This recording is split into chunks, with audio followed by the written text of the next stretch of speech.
Ongietorri ProTalent podcastera, gaurko atalean orain arte agertu ezten beste alor bati begira jarriko gara, Anpos Service deritzona, baina nik azaldu baino gaurko gonbidatuari, gaurko elkarrizketatuari eskatuko diogu bere hitzez eta bere bizipenetik kontatzeko zer den zehazki Anpos Service. Mikel Ira eta daukaten benirekin. Mikel, kaixo.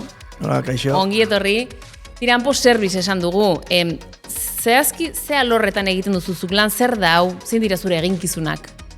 Service izango zen, klientei ematea, servizu teknikoa. Defentsi izaten da gehien bat, eraikuntza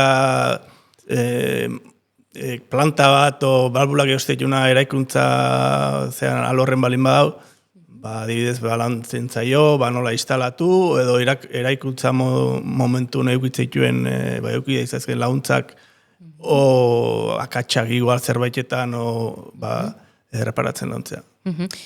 Bideaz esango dugu, Australiatik iritsi berria zarela, duela egun gutxi, ez, Mikel? Bai. Eta zer egin duzuan, nolako esperientzi izan da? Hor gure eginkizun ezan lob test o txitzen diena zan. Behin balbulak instalatzen dienen planta baten, zan gas naturalan ampliazio bat, planta baten ampliazio egiten nahi die, eta balbula serieka montatzeitue horko entramadu, tuberi entramadutan, eta danak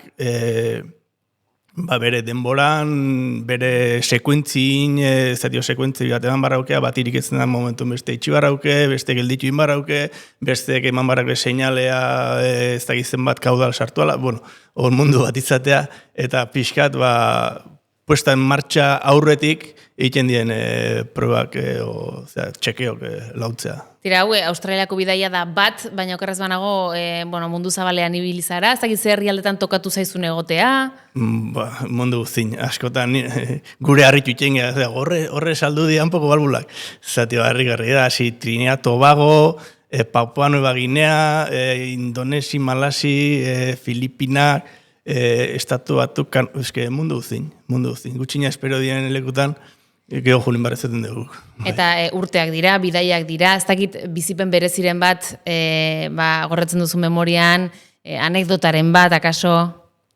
Anekdota bat, ez dakit, zera zan, Bruneien adibidez, Bruneiko sultanan urte zien, eta gu antxetoka ginen, asistentzia bat iten, eta han ematezon festa handi bat antolatzen duen hortan, harrera egiten du herri guztiri desfile bat montatzen da, eta guan geren ez dakit nun, eta gurean etorri zan, eta guri galetu ziuna berzeitxeken dunan, esku eman zion, alaren gerela, eta kurioso izan zen. Lanbideak ematen ditu nolako momentu bereziak, ez da? Eta bada, hori momentua, eta bada bereziki harritu zaituen herrialderik edo? Gehien harritu zaituen herrialdea zen izango litzake? Zaila da, zetio, harritu Txinak, adibidez, nahiz da, denboraz Txina geoza berdinagoa, guain hasieran juten hasi ginen asko ez berdinagoa zen. Guain azkenen mundue, jutezea mundu guztia, eta ja geota berdinagoa ezautzezu mundue. Baina garai baten, herri txikita jute zinenen da... Xok kultural hori bai, ez da? Hango jendea, hango beste patxara baten bizizien. Eta gure atzetik, unme guztik ibal gure atzetik seika, oitu bezerelako, occidentalako ikusten da, izatezan, bai. Kontuan eukita zen martxa daukazunzuk, bidaiatzea gustatuko zaizu, ez? Pentsatzen dut. Bidaiatzea gehiago leku berrik ezautzea. Bidaia hegazkina eta ez zaiz gehi gustatzen, baina, Zer ez da falta zure maletan? Zer ematen duzu beti zure maletan? Guain eman barrekoa telefonoa eta tarjeta, bisa bat. Eta nolako bidaiak dira? Joaten zarenean data badaukazu, baina bueltarako data egoten da beti edo? Ez oso zaila da asmatzea bueltako data. Normalen intentatzen dugu, más o menos konkretatzea noiz etorri behar dugu, baina askotan normalen luza biten da. Australia ze aritu gara, baina Australiako proiektu ontaz aparte, ze beste proiekturekin zabiltza orain momentu honetan? Bain dazkeu, amendik abuztu iraia, urrin, dazkeu, Livorno, Toskana dela ontzi bat gas naturala almazenatzen dut, gero partitzen du FSR gutxitzen dina, han parada bat inbehar du, urdun mantenimentu egitean nahi du hango balbulai, urdun hortago prepatzen nahi geha, gero abuztun Gate LNG-a humarrakeu baita, hoi Rotterdamen dau, hango puerton, eta hango balbula batzu ire mantenimentu inbartzaile, eta gero bai eskuarten badare gehiago, ondi hori ez da baino hoik gehiena definituta dago goi bik izan holik. Eta ze bezero motarekin egoten zara harremanetan, eta batez ere nolakoa izaten da harreman hori? Harremana normalen ona izatea. Zetio, bueno, normalen guea ilauntzea juten geha, o problema balin badao, problema soluzionatzea. Orduan, normalen ondo tratatzen genitue. Eta bezeroa izatea, eraikuntza momentun, humar balin badeo asistentzia, planta bat eraikitzen ari delako, refineri baten nago gas naturala, mina bateko planta bat, orduan ingenieritzakin ikuitzen dugu harremana. Hango ingenieritza, konstruzioko ingenieritza batekin. Eta behin planta bukatuta balin badau eta mantenimentu itea juten balin badau orduan ja izaten daia bezero finala, o ja mina nausie, o refineri nausie, o... Eta beraiek bezeroek ze irudi daukate hanpoz? Kanpotik nola ikusten dute hanpo?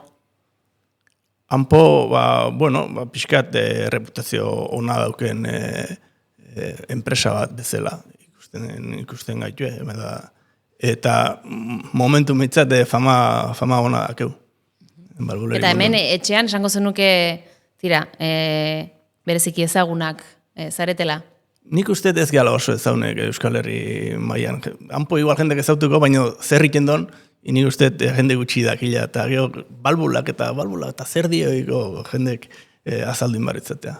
Egia da, kaso, balbula zertarako diren ez dela zerbait oso ezaguna, ez da, gizartean. Nola sentitzen duzuzuk zure lana? Responsabilidade puntu bat sentitzen duzu? Presiorik sentitzen duzu noizean behin? Bai, zeatio, askotan arazoa dau balbulan baten eta parada bat, planta bat gelditu iten du. Eta gelditzen du, eta barku badator, gas naturalagin beteta, milioika balorea dauna han barrun, eta zuk bere fetxa hortako ez bazu soluzionatzen problemea, enpresa horri suposatizkio milak eurok o milioiak igual. Eta askotan presio daukezu, bukabarra dau, ordu sartzituzu behar dien guztik, eta gehiago batzutan, igual gehiagin involukra hori batzutan. Eta nola kudeatzen duzu presio hori, edo denborarekin eta urteekin ikasi duzu? Erik uste, geota okerrago ematetela kudeatzeko presioa, zeti lehen hau, igual lasaiago eta dena egoten itzen, baina bai, ez dago beste remedioik, hasi que askotan beste remedioik ez daunen, aurrera egitzu, bai. Noiz behar sentitu duzu benetan arazo handi bat konpondu duzula, ez dakitola bereziki buruan daukazun batean bat? Bai, batzuk, Rusin permen adibidez otxintzuenen honea, gaina nahi otxintzien, nire telefono egiko zuen, balbula bat fugatzen aizala, planta osoa gelditu barra zekeala, hor ez da gizen badiru suposako zola, eta venga, hartu motxilla, altzien herramientak eta Rusiaino. Eta geroan, soluzionak duen problema nola bait, eta gauzan, eta estatua dutan, barku bat zetorren, ez da gizeunetan, eta gu reparazioan gauza gaizki aizitzaizko batatzen, etzalako errexia, zeti azkenen balbula batzun komponentek 100 kilo o tonela da igual pixatzen, dana gurua ginen barrak ez barruti gauza gatatzen, eta tuberin entramadu bat egoten da hor, ez da ulekuik egoten igualatatzeko eta komeritan, eta barkue bator, eta gu ez ginen konsegitzen gauza bukatzea, eta azkenen mintzat lortu gendun, nola bai planta bitzen martxan jarri zuen, eta barko etorri aurretik, eta orduan ba... Claro, pentsatut ere, presio horren beste aldea dela, zure lana balioan jartzea, zure lana benetan garrantzitsua dela, hori ere sentituko duzu. Bai, hori sentitzezu lanen aizeanen. Etzak korsinte, baina bastezea lanen, eta hori esate dizu, eske barko hori ez badetortzen, o barko etortzeako, zuk ez atzau soluzionatzen, 20 milioiko balore hauke horrek, eta hau beste batea, jungoa, zetio munduko la funtzionatze, honek nahi bao, dake 200 kilometroa beste planta bat, hauntza jungoa, eta urdun, urdun sentitzezu presioa. Eta lan teknikoaz gain, pertsonalki hainbeste bidaiatzeak, olako lanetan aritzeak zer eman dizu? Edo zer ikasi duzu? Asko, azkenen mundu ezautu, mundu ezautzeko aukera oso naha, munduko jendeare bai, askotan gaina leku turistiko guztien lekuta juten geha, eta jende ezberdin ezautzezu azkenen leku turistikotan.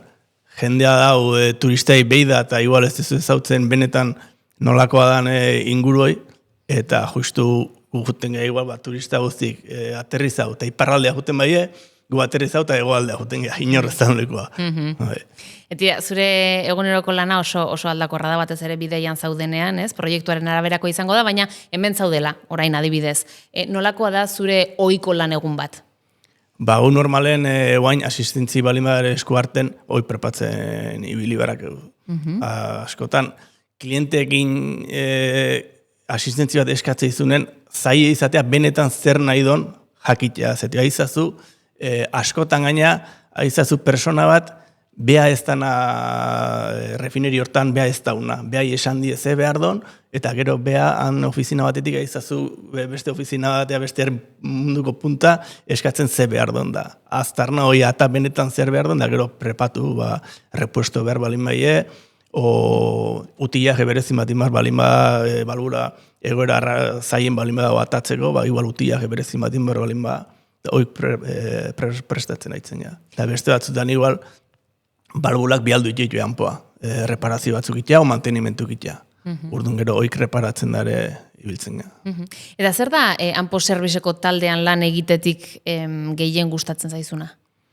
Nahi gehiena ingurunea mundu ezautzea, eta munduko bazterrak nolako dien. Kuriosidade bauke duendik, eta gustatzen. Eta mantendu dadila, ez da? Eta kontrara, gutxien gustatzen zaizuna edo zailen egiten zaizuna? Incertidumbrea, presioa bukatu barra daula, ondo inda utzi barrauketela nire lana, reperkusia ondi da hor diru aldetik, eta incertidumbre hori azkenen zuk balbula bat reparatzen bazu, ozeo zeikin baduzu barrutik, probau arte, o martxan jarri ez dakizu, benetan ondo funtzionatu behar donu ez da, tarte hori izaten da, gutxina guztetzatena. Eta hanpo kooperatiba bat izatearen azuk nola bizi duzu, indargune bat dela iruditzen zaizu, kooperatibista izatea zer da zuretzat? Netzat indargunea izan barrake zetio bertako langile guztik sentitu barrakeu gurea dela. Eta zerbaitetan ez badeu zerbait ondo iten, o lan esfuerzo bat gehiago eskatzen badeu, azkenen danoi reperkutu behar digu, honeako o txarreako, orduan nik uste responsabilidade gehiago hartu beharko gendukena bintzat, kooperatiba gehan einen. Eta zuk, nola salduko zenioke kanpoko pertsona bati, edo tira, hanpo zerbizen lan egin lezakeen bati, bertan lan egiteko? Zer esango zenioke pertsona horri? Seguronea, beste inun ez dukela topatuko aukera, mundun sekula iruditu hola pentsatur egingo ez lukeen lekuta jungo danik, eta hanpo zerbizen juningo ala, zatio gutxina espero daun lekutan hanpoko balbulare, eta eskaera iten du bertako klientek guguteko. Mikel, oso lan interesgarria daukazu. Eskerrik asko gurekin partekatzeagatik, bizipenak, anekdotat pila bat dauzkazu batzuk izan dira. Eskerrik asko eta ondo segi. Eskerrik asko zuei.